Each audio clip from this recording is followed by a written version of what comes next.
97.3 Citi FM. This is the Citi Prime News.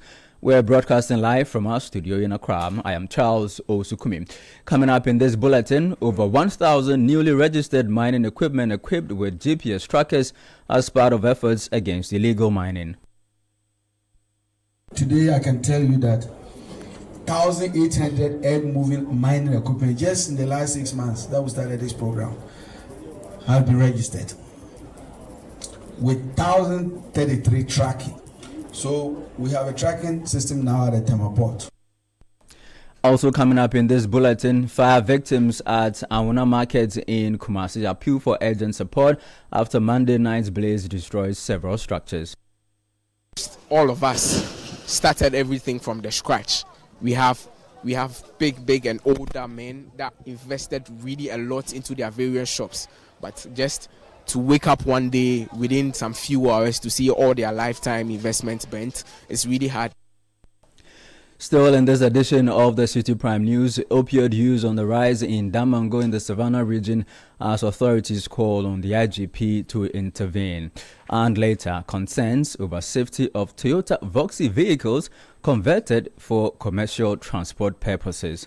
All that and more coming up in this edition of the Citi Prime News, which is also live in the Western region on Premier 100.5 FM, Beach 105.5 FM, and Sky 93.5 FM, all in Takrady.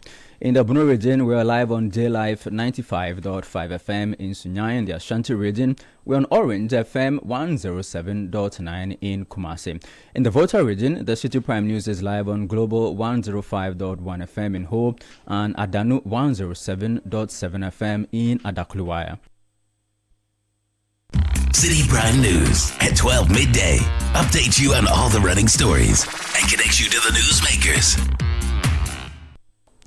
Thank you for your time this afternoon. Let's get into the details of our stories.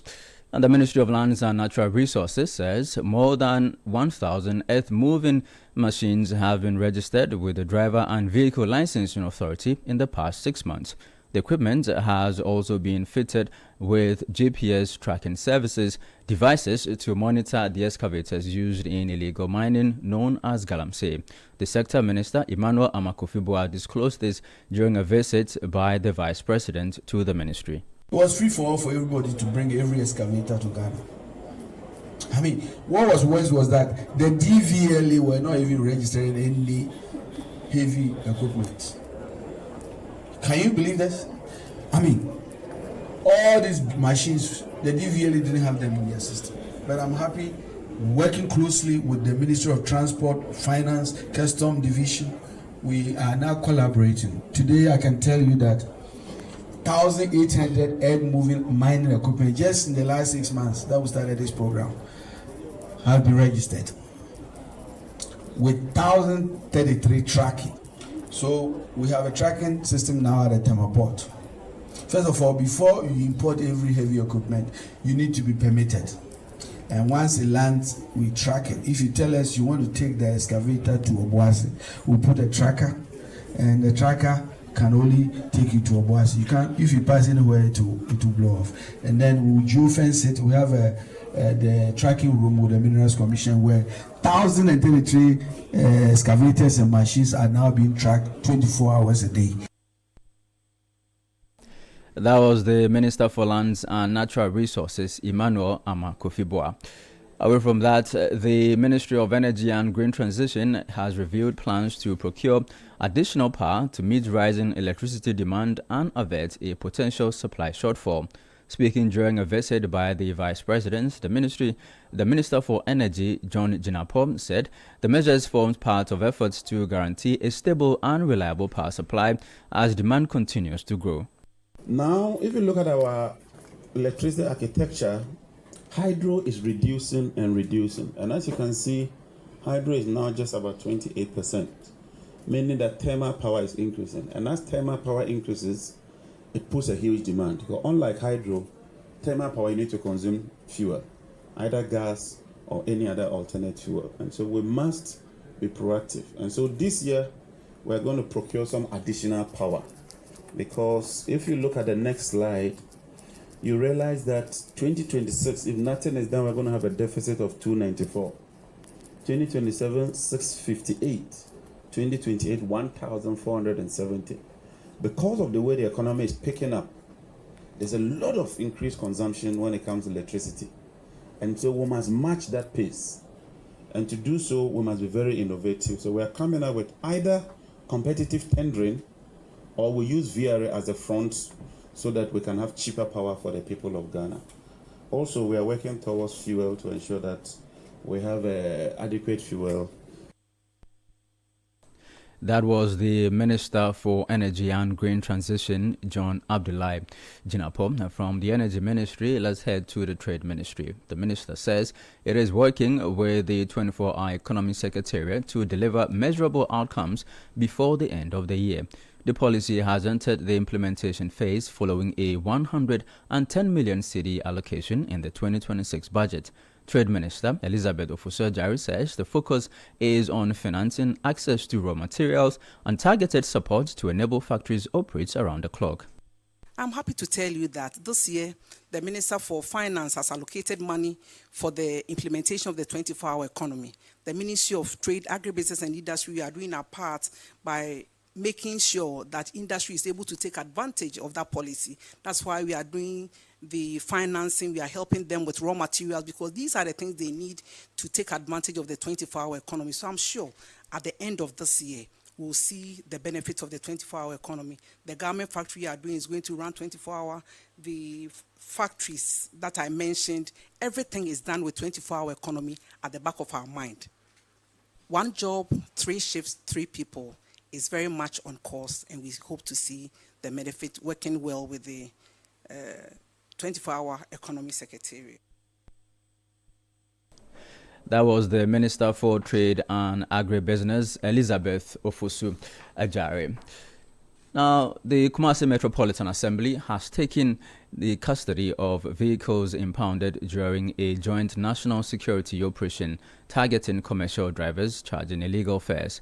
The exercise, led by the Ashanti Regional National Security Secretariat, follows complaints from commuters about arbitrary fare hikes. Deputy Regional Security Coordinator Ivan Bilson says the operation will be sustained to deter further violations. Sometimes they pick you and drop you at a very short distance, and they charge you for that. And once you get down, they begin to, load for the next nearest destination, which we feel is not in the best interest of the public. We've arrested, I think, 16 vehicles so far.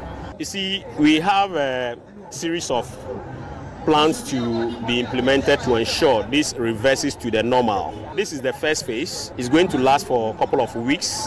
After a week, we will assess the situation and then review our strategy. So for now, we will be here for the next couple of weeks. Well, don't you think maybe getting buses for these customers or these passengers will help, because some of these drivers would either not come to load because of the fear? Well, we are combining diplomacy with the use of minimum force. We appeal to your conscience in the first place, especially those who load for a very short distance and then offload and then reload again. We are appealing to their conscience. But for those who are charging exorbitant, unapproved fares, we get them arrested and hand them over to the assemblies. We hope in the next couple of days or weeks there should be attitudinal change as far as this situation is concerned. You heard the Deputy Ashanti Regional Security Coordinator, Ivan Bilson. Let's stay in the Ashanti region, because victims of a fire outbreak at the Anwana markets near Afunkwanta in the metropolis are appealing for urgent support after several shops were destroyed on Monday night. The blaze swept through parts of the market dominated by shoemakers, destroying goods and equipment. Some traders say they had only recently restocked and are now struggling to cope with the scale of their losses. This is still the Citi Prime News on 97.3 Citi FM. Let's go to our Ashanti Regional Correspondent, Bright Yeboah, who has been to this fire scene and joins us via telephone. Good afternoon to you, Bright. I'm grateful to you for a time. You have visited this accident scene. Tell us what you found when you went to the scene this morning. Good afternoon, Charles. So It is good to note that the Ashanti region currently this year has recorded 3 fire incidents since the beginning of this year. So on 17th of January, the Dagomba line, which is located just around the Afo Kwanta, also was gutted by fire. And then last Sunday, just this past Sunday, the Sofoline magazine also was gutted by fire. And then just yesterday evening, around 10 p.m., the Auna market also was gutted by fire. This section of the market happens to be the part where two operators actually occupy. So due to the combustible nature of the material they actually use in their production, the entire area has been run down to ashes, nothing to be salvaged. And so earlier this morning when I went there, you could see distraught victims or affected persons who were trying to salvage. In fact, there was nothing left for them to even take from. And so they were just there, and after the time that I went there, they were just appealing to authorities to come to their aid. At that time, the regional minister, I understand, was supposed to be there, but currently, I understand he's still yet to make an appearance. That's the situation, Charles. Well, you mentioned the victims. Some of them have been speaking to you. Let's listen to them first, and then we'll continue the conversation. Actually, Usha, this is where we are. All our belongings are gone, including machines and anything that we used to work. That's the footwear work. Everything is gone. Because when the fire set off, we just call us that there's a fire over there, we should come and help. But on getting to that side, we saw that it has now been spreading. That means we have to come back and salvage ourselves. What do I do from now on is try to gather from the scratch again, right? When you come here, it's almost all of us started everything from the scratch. We have big and older men that invested really a lot into their various shops, but just to wake up one day within some few hours to see all their lifetime investments burnt is really hard. And I think I know obviously some would try to venture into other trades, some would also try and build from the scratch. So it depends on God. God is our only helper. So God can see us through, honestly. Well, those were some unfortunate victims of a fire outbreak at Auna Market in Kumasi. Our Ashanti regional correspondent, Bright Eboa, is still on the phone lines with us. Bright, what's happening in the Ashanti region? Because there's been quite a few fires in the past month. Just at the start of the year, we've recorded some fires in the region. Do you get a sense of urgency from authorities to first understand the causes of these fire incidents and to find solutions to them? So my engagement with the National Fire Service Command, the Regional Fire Service Command, indicates that, well, they are trying their best to bring to bear everything that consumers actually, or residents of Kumasi, are supposed to know. They have been educating, but they always keep on hammering the fact that it's a collaborative effort. The fact that they actually bring education to residents and they decide or they do not heed to these education also plays a different role on whether or not the incidence of fire cases that have been recorded can be either reduced or increased. And so to them, or to the Fire Service Command, they are doing everything they can. But then one thing that is, in fact, should be noted is that yesterday, for instance, when I went to the Sofoline magazine, most of these affected persons were actually commenting or lamenting at the fact that there was a fire station, but there was no available fire tender to even quench the fire that was destroying their properties at that time. How? Finally, before you go, do you also get a sense that these victims will receive any support in the near future? We are yet to hear from the regional minister. The regional minister is supposed to make an appearance at the scene today. Yesterday, he was at the scene and he, in fact, instructed the NADMO to have an assessment. Afterwards, all the help would be delivered to these affected persons. Charles. All right, thank you very much. I'm grateful to you, Bright Seboa. He is our Shanti Regional correspondent, reporting that some victims of a fire outbreak at Anwa Market in the Kumasi Metropolitan Assembly are urging the government for support. You are still listening to the City Prime News here on 97.3 Citi FM. I am Charles Osukumi. Still ahead, opioid use on the rise in Damango in the Savannah region as authorities call on the IGP to intervene. We have details in a bit. Please stay with us.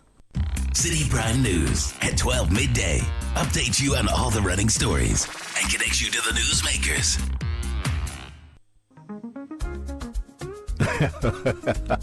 My friends, I'm a very happy man. Let me share my testimony. I needed a home at a prime location, but I didn't have enough money. The little I had was too small to buy even a studio apartment, but a friend of mine introduced me to invest to own from Priority View Homes. I invested the little money I had for only 2 years. True to their word, at the maturity date, I qualified for a 2-bedroom luxury apartment at a prime location in Accra. Now look at me, living in my own home without the usual hassle. If you want a stress-free home to live in, I would advise you to sign up to their invest-to-own policy and say cheers to a new home. You may call Priority View Homes Limited on 055-588-2294, 055-588-2294, and you will never regret you did. Priority View Homes. There's no place like home.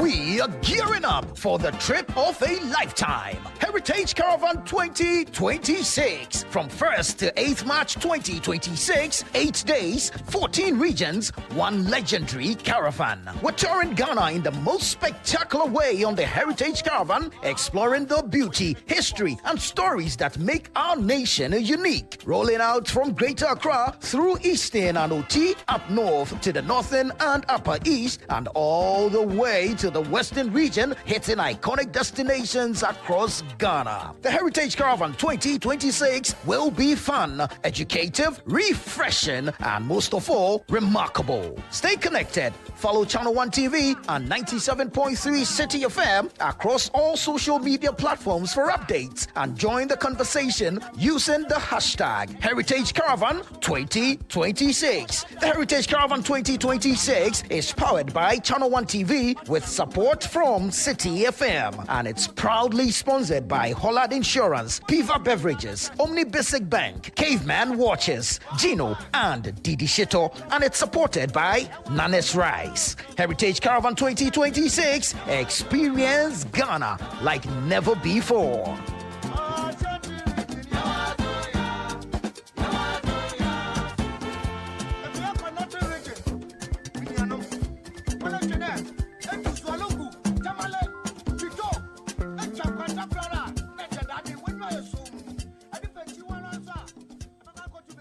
City Prime News at 12 midday.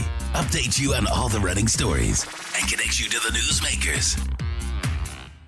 You're welcome back to the City Prime News on 97.3 Citi FM with me, Charles Osukumi, broadcasting from our studio in Accra. In the northern region, the City Prime News is on Diamond 93.7 FM in Tamale. In the Upper West region, we're on Westlink 88.1 FM in Laura and Pupili 92.7 FM in Wa. In the Upper East region, we're on Source 100.1 FM in Boku and Pure 100.5 FM in Navrongo. And in the Northeast region, we're on SCAP 101.3 FM in Nangpanduri.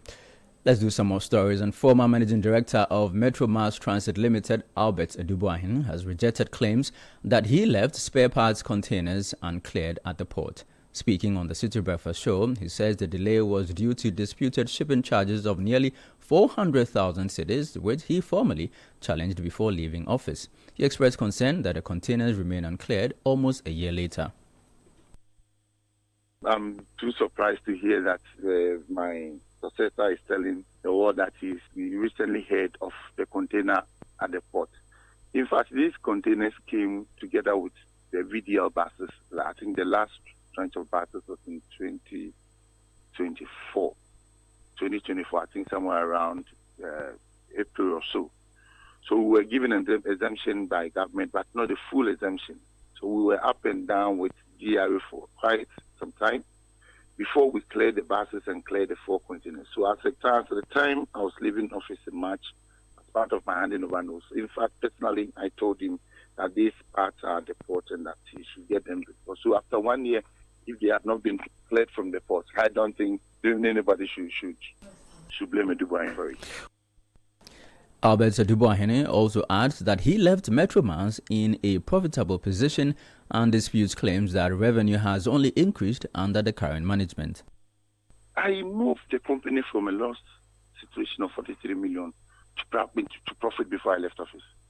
In 2024, I met the challenges. There were huge of them. I did my best. I did my intervention. All the buses that they are running with now were imported under my watch. The VDLs, I have to go back to the arrangement President Kufuor did with them. We did such that we were going to have, I think, at least it was 50 or 100 units of buses on a yearly basis. I did the last arrangement at the Ministry of Finance before I left. How can you come and increase workers' salaries when the company was in the post? No, I never did that. I did my very best. That was the former managing director of Metromars Transit Limited, Albert Duboahene. Let's head to the Savannah region because rising opioid abuse in that region has pushed traditional authorities to step up efforts to curb drug use. In recent weeks, the Damangura and other community leaders have led a task force through Damango to crack down on the menace. Speaking on Channel 1 TV, the Damangura spokesperson Alhaji Abu Mahama says traditional leaders are determined to rid the area of drug peddlers. You will see the dangerous part, the bad side of the trap. It doesn't speak well for our young ones. It doesn't speak well for those who are selling it. Because nobody thinks that your daughter, your son should be engaged in this. So why will you as a normal being be selling sex drugs just to make your tomorrow's future leaders just anything? Alhaji Abu Mahama also called on the Inspector General of Police to deploy the Special Operations Team currently working in the northern region to help address the drug problem in the Savannah region. The police are with us because I can say the police are with us because if they are caught, no matter whether politicians, the chief authority, any authority, they won't accept it. They will have to take you through the normal processes until you are being discharged by the court. Nobody will even come to your rescue. So I can say that the police are in charge and their police are with us. Once in a while, they run a soup for them, they tie them, and they are being sent to the court. So the police are with us.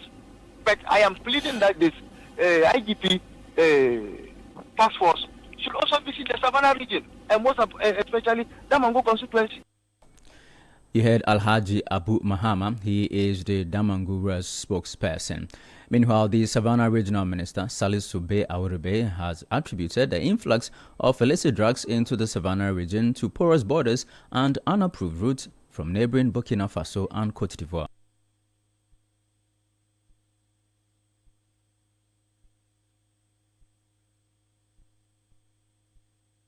Our region has a border with Burkina Faso, it has a border with Cote d'Ivoire. And sometimes we suspect that they are able to use these illicit routes to come through these areas to the township and then the region of Savannah with these drugs. But because families are also on either side of the borders, sometimes there is that kind of liberty of movement of people. And that is also one of the challenges that we face. So the best is also to intensify our border security and make sure that even with the unapproved rules, we have men at all areas to ensure that we can get them arrested and actually clean people who are coming in or going out. You heard the Savannah Regional Minister Salisu Bey Awuribe. Now, public concern is growing for the National Road Safety Authority to fast-track investigations into safety risks linked to the commercial use of the converted Toyota Voxy vehicles, particularly on long-distance routes. A visit to major terminals in the Ashanti region shows an influx of the vehicles for intercity travel despite safety concerns. While some passengers want an outright ban, others are calling for stricter regulation of their use. And I said, cars we buy more. Emma, a friend said, Numa like Utu Kwaya. According to know, a friend said, open faster a short mouth. Although government has the power to intervene, or bandit cars we organa because a business. So I said, a mask so a back room about Omangana. As it is a revenue generating enterprise that supports livelihoods. So buying castle or bandit cars we there, Mingini Sebe Juma. To me, no, Mingini Sebe Juma. And the Doben said, this year no more, or my talkers na day, more moncram and mabium. This is okay. For me, no, my dream say, ma baba no allow some massacre cars na babium. The omo matono ye. The Vozi, it's kind of, I would say, unsafe for sure, because some of the overtakings they made on there, they do some, how they do the overtakings doesn't make sense. Yeah, some doesn't make sense. So if the government says they should stop like the long range distance, it makes sense when the government says something like that. You heard some passengers commenting on the use of Voxy vehicles for long distance travel. Let's now do some sports news. Chairman of Parliament's Select Committee on Sports, Ernest Norgwe, has described the Boteman Sports Complex as an eyesore after an inspection by the committee. Speaking to Citi News, the Ashaiman Member of Parliament says he was disappointed by the poor state of the facility, noting that the neglect undermines its importance to Ghana's sports development. In fact, at the Boteman, it was an eyesore. It appeared as if the structure was just put up there specifically for the game, All Africa Games, and after the All Africa Games, it was left at the mercy of the weather and reptiles and everything. I mean, it was an eyesore. No management, the place in a messy situation, and I think we sank over $114 million in that project. And so I don't see the reason why it should be left at the mercy of the weather. And the committee was not happy at what we saw yesterday at all. We moved from there side, and so the place was just messy. And if it happens like that, you may see individuals coming out from their homes and etc. to come there and do their own thing. Some of the installations too must be stolen, can be stolen. And as Norway also called for a stronger maintenance culture in the sports sector. Agency stakeholders to engage in this maintenance culture, especially at Boteman. The land, the acres of land that was bequeathed to the ministry, most part of the land are being encroached by private people. Where we are trying to engage the minister so that they can go and then demolish whatever structures that are built on the land. Those encroachers must be sacked from there. And if that is done, I think, and we get a management. I understand they have a cabinet approval to procure a management to manage the whole place. I would suggest that place should be given back to the NSA to manage. It should be under the National Sports Authority, so that where we need any question to ask, we'll ask the NSA. You heard the Chairman of Parliament's Select Committee on Sports, Ernest Norgwe. And finally, before we go, a presidential hopeful of the New Patriotic Party, Dr. Yawase Aduchum, has pledged to introduce a party-based health insurance scheme for elderly members if elected flag bearer. Now, speaking during a campaign tour of Ashaiman, the former education minister says the initiative, dubbed Patriotic Health Insurance, will provide healthcare support for senior party members and delegates. The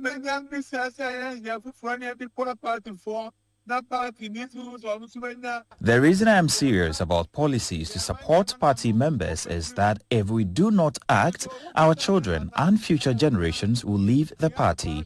When young people see elderly members suffering and gaining nothing from years of loyalty, they become discouraged and walk away.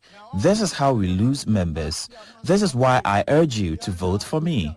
If you do and I become president, one of the key things I will do is to ensure that all elderly members of the party benefit from a party health insurance scheme called the Patriotic Health Insurance. This scheme will address gaps that the National Health Insurance Scheme cannot cover.